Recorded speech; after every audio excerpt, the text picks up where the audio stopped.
Time for sex, the podcast. 'Cause sexuality is tough.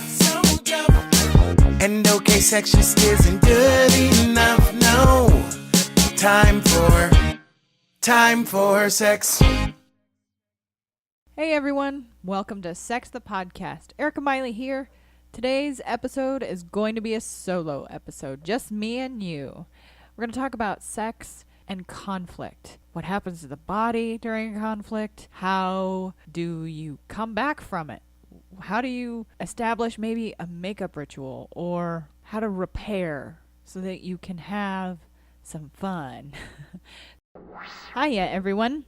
Glad you're here. Glad we're going to talk about something that's pretty tough for a lot of couples to talk about, for a lot of relationships to deal with. So we're going to talk about sex and conflict and sex and fighting. So what happens for you and your partner when you have a fight? It's usually one of those last times that you want to have sex, right? I mean, some people will say like that some of their fights give them sexual energy, which definitely can happen. But for many of us, conflict causes our physiology to go out of whack. Well, actually not necessarily go out of whack, but it does something that it is programmed to do, our fight or flight or freeze mechanisms. So basically, we are made to be able to, if we see something that's scary to us, if we see something that might threaten us in some way, or cue our threat system, in other words, our body makes some decisions very quickly. That amygdala, that part of our brain that's kind of like it's like a smoke detector. And it goes off and says, hey, yo, you need to run, you need to play dead, or you need to fight. So say there's a cheetah. You see the cheetah, you go, I'm not necessarily going to win this fight, so I might be able to run, or I might be able to play dead. Your body reacts in times of conflict very similarly than if there was a cheetah in the room. And we haven't necessarily evolved enough for our brain, our body anyway, to tell the difference between a cheetah and having a fight with our partner. So our body is going to do roughly the same thing. So that being said, if you're in a fight with your partner and you want to connect with them. We're gonna talk a little bit about repair here in a second, but to be able to de-escalate the conflict, one of the ways that I often have my couples do this is I have them make what's called the 20-minute rule. So if both people are flooded and they're saying things they don't mean, or if they're trying to hurt each other and they're getting nowhere, or they've shut down and the fight isn't going forward and people are only getting hurt, I instruct my couples to take 20 minutes. Now, and I mean actually taking 20 minutes, using an egg timer, using your phone timer, whatever the case may be, and take 20 minutes to walk away and then come back. That's the trick. You have to come back. Oftentimes, many people will have a fight, leave it where it is, and then never come back to that argument. And then the tension and frustration or resentment, it's like picking up your bags and moving forward without having sorted through those bags or anything like that. So that being said, the 20-minute rule is actually very, very helpful for you physiologically. It takes you approximately 20 minutes to process those fight or flight or freeze chemicals that run through your body, that prepare your body for the fight, to play dead, or to run. So once you have kind of reached that moment of, okay, I have calmed down enough to where that I can use that wonderful front part of my brain, that prefrontal cortex, that can help me make logical decisions, that help me talk to my partner that's somewhere based according to my values, rather than saying something that you wouldn't necessarily want to say or want to hurt the person that you love or people that you love. So that's why I often instruct my couples to try the 20-minute rule and to keep trying it. If it continues to escalate over and over and over again, 20 minutes every single time. Oftentimes that will rub some people the wrong way because they want to solve the problem right now. When in reality, you don't necessarily need to solve the problem right now. You don't necessarily have to. People they make that I hear people say, "Don't go to bed angry," or they'll say, you just can't just let a problem keep happening and happening and happening. When in reality, not every problem that we have in relationships is solvable. The issue is how you're trying to have the fight.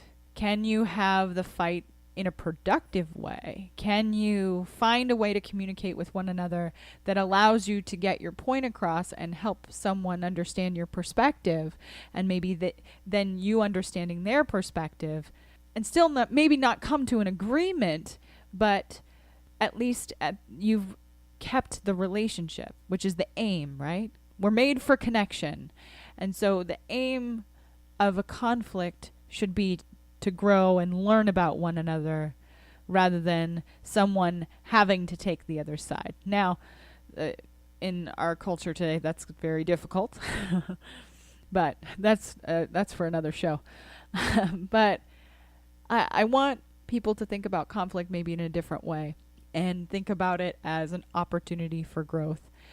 Now, how do we relate this directly to sex? Oftentimes when you've had a fight, many people don't feel, you'll walk away with hurt feelings, and you don't necessarily feel like in the mood or like you want to connect to that person. Sometimes you want distance. Not every time, but sometimes you want distance. So making repair attempts. Now, this is something that I work with people and their partners. If you want to build a relationship and build a way to have conflict that ends with a repair. Repair begins earlier than you might think. Repair begins before the fight. I know that kind of sounds funny, but if you can come at your relationships with the idea that I want to repair with this person. My goal is to keep this person in my life. My goal is to lift them up and not hurt them. So that allows you to have an attitude of repair. So now all that being said, what repair means is we in small ways figure out ways that our partners receive love. So, and those ways often are great ways to repair. Now, a repair attempt is not enough. So, for example, a couple is having a fight, and one of the members of the couple makes a funny face to try to lighten the mood or try to de-escalate. Well, if that didn't work, that attempt is not necessarily enough. So, the simple act of making repair, not quite enough. Knowing what your significant other needs and what they need to be able to feel understood in the context of conflict will help you figure out ways to more effectively be able to de-escalate the argument. Now, how does your partner receive love? This is a hard question to answer. And it's not necessarily a question you should guess at. This might be a great opportunity for you and your partner or partners to sit down and say, how do you receive love? How do you know that when I do these things that I love you? So, for instance, I'll use a personal example. For my husband and I, for me, he shows me love by making sure that the cars have the oil changed. That makes me feel really loved because that's not something I really want to think about. He makes sure all of those things happen in a timely manner. I don't ever have to ask him to do that. And it's something that we've had conversations around. For him, making sure his laundry is folded. Now, that sounds domestic and all of those things, but he would never make me do that. I do that and put them away so that he can feel that love, because that's one of those things and one of the ways that he may feel love. Now, That being said, when we're in the midst of conflict, when partners and couples are in the midst of conflict, oftentimes reaching for those ways that a partner can feel loved, those are often the best repair attempts. So say your significant other really appreciates and feels love with physical touch. Maybe a repair attempt for that conflict might involve physical touch. Maybe not as far as sex, but maybe it's a touch on the arm, a touch on the leg. And this is something that I hope and that I'm going to encourage you to do, is sit down and talk about this. Again, I'm going to repeat it. You do not have to guess when it comes to what does your partner need to feel loved. And your partner should not have to guess what you need to feel loved. This can be a conversation that you can have together where you sit down and you say, I need to know this so that when we do have a fight, I know how to make an attempt to make things better. Oftentimes couples will come in to, they'll seek therapy way late in the game. They'll wait till things are the worst they can get. And so therapy is a last ditch effort, right? Oftentimes couples that I see that are fairly successful are coming into therapy well before things are really, really bad. They come in and they say, we need a checkup, or we need the relationship oil change. So that you're having these conversations about how to fight with each other, how to make repair attempts. We are not given relationship manuals when we get into a relationship, right? We're not born with that. None of that. None of us are born knowing how to do this. So it is okay to seek help outside of your relationships to be able to build skills so that you can maintain this relationship or relationships that are so important to you. Now, again, sit down, have a conversation, discuss what your needs are and aren't, because maybe your partner might be trying to say something with their actions and think that they're being clear when in reality you're not understanding those messages. So being able to sit down and have a very clear conversation about what your wants and needs and how you receive love or not is really, really important when it comes to conflict. Now, when it comes to being able to have sex or make up sex, those repair attempts may or may not, everybody's a little different, right? May or may not involve sex. So I brought up the fight or flight or freeze chemicals in your body for a specific reason. When that happens in our body, our body is not sending messages for sex typically. When you're in fight or flight or freeze, when you're in that threat system, your body is trying to go, okay, we're preparing to do one of these three things. We're not preparing for sex. We're not preparing for connection. We're not preparing for any of that. We're preparing to get away or fight back or play dead. That's what it's preparing for. So if you get an opportunity to take a break, take that 20 minutes, then be able to make your repair attempts for both of you or whoever this argument is with. You will have a better opportunity for both of you to then have sex later if that's what you want to do. Now, oftentimes people believe, it's not to say that having sex and being turned on quickly isn't a thing, but many times when people have been in a relationship for a very long time, sex doesn't just start when you go to the bed. Sex begins far earlier than that. Sex begins with a touch, with a look, with making plans to be able to get free time. And for people who have families, sex has to begin much earlier because you may have to find, okay, we know that this is what we need to do to make sure that the kids are somewhere else. Or, oh, we know we have a date night this night, so okay, we need to make sure that we make these plans around this. So planning sex and planning for sex is not a bad thing. Especially in relationships that have been long-term relationships, oftentimes, and couples they love to tell me, but I want spontaneous.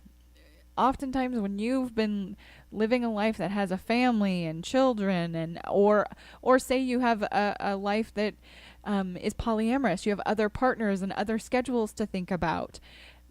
Spontaneous sex is wonderful when it can happen, but when there's other factors that are kind of impeding on your life, scheduled sex is wonderful, because then you know that you and your partner will have time for that connection.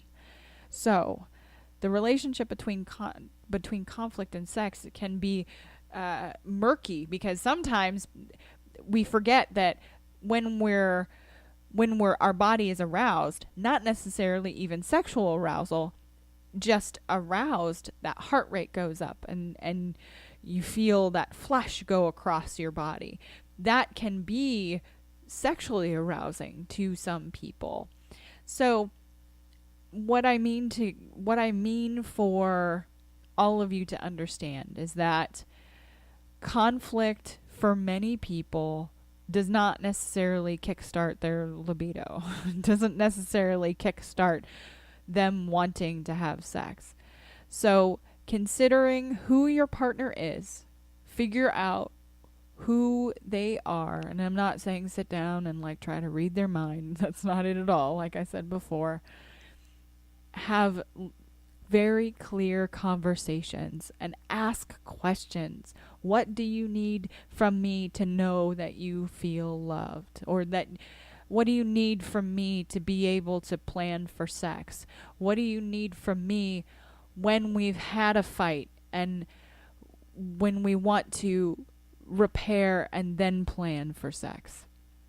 However this looks for you, being able to be clear is a big key. Now, I'm not going to sit here and say communication is the solver of all relationship problems. It really isn't. It's learning the skills to communicate well.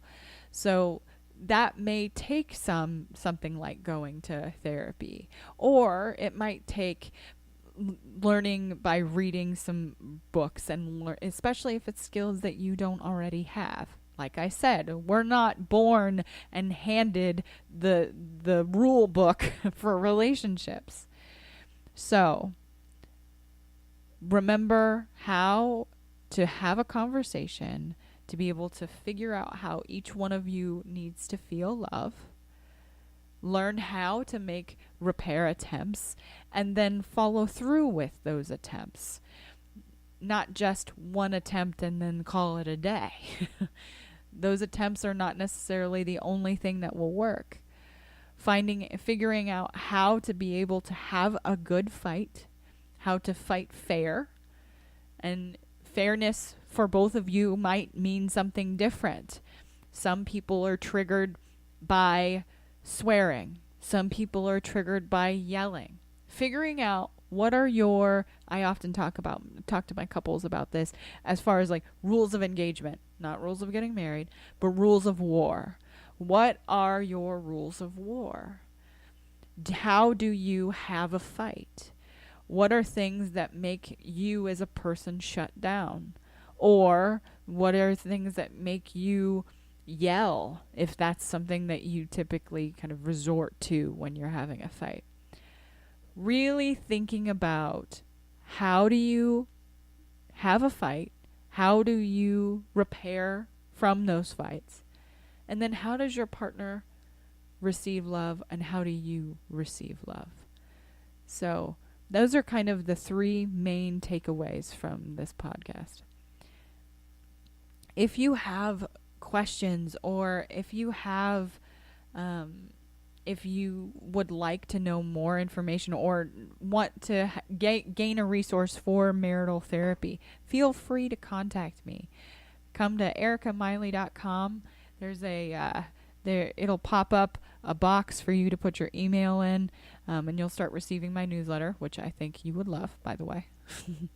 But also, jump on there and jump in the contact section and hit me up if you've got questions. You can also jump on Facebook. I've got a page on there as well. I would be happy to answer questions or find you a resource. Like if you're looking for marriage counseling in your state, I'd be happy to find a resource for you. So, 3 takeaways. Figure out how to have a fight with your partner.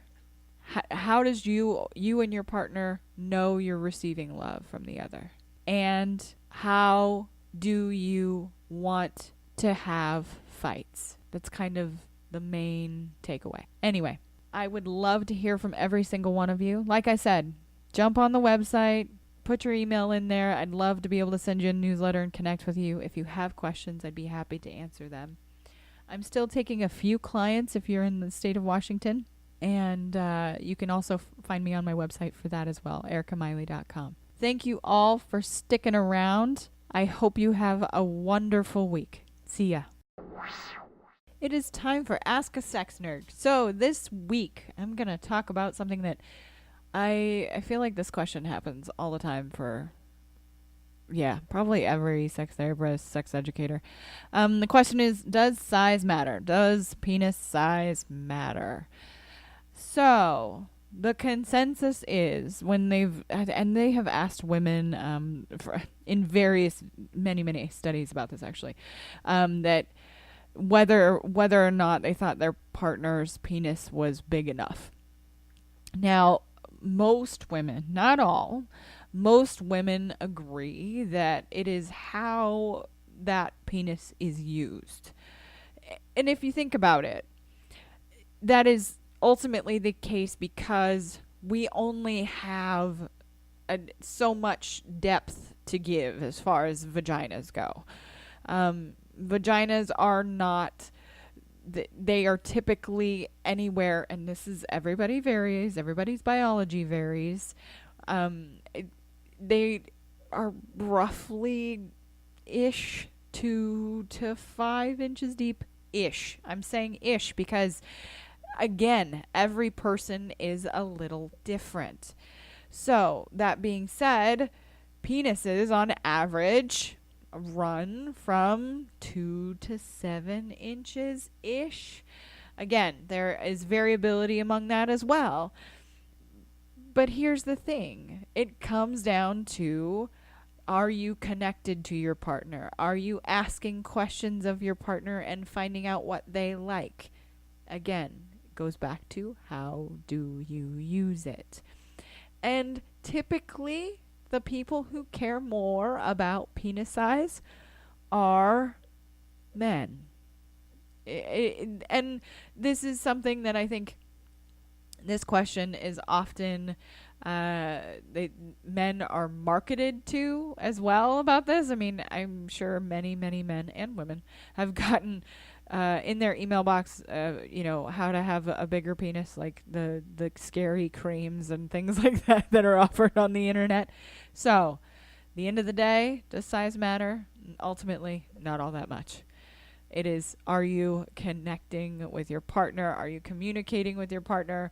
Are you finding out what they like? So, there's the answer to that. If you have any other questions, I would love to answer them. The Sex Nerd would love to answer them. Erica at ericamiley.com. Shoot me an email, ask me your questions, or jump on Facebook. I'd love to answer your question too. You can shoot me a Facebook message if that is something you're more comfortable with. See you all next week. Thanks for sticking around to the end. Come check out ericamiley.com. Sign up for my newsletter. I would love to send you something once a month. No more than that. No, I ain't got time for more than that. So, I'd love to send you my newsletter. I also, if you are interested in, I've still got a couple slots for clients if you're a Washington State resident. And you're interested in that, ericamiley.com. Shoot me an email. You can also email me, erica at ericamiley.com. Also, you can find the podcast on iTunes. You can find it on Google Play and Podbean. Just search Erica Miley. I would love for y'all to rate and review, and please subscribe so that podcast will come right to you and you don't have to think about it. It'll just come right to your phone or however you listen to your podcasts. I hope you all have a fantastic week. See you next time. Hey, y'all, I want you to check out another podcast. It's called Very Dark and Very Quick. Oh, my gosh, they're so funny. Here's a little spot from them. Check it out.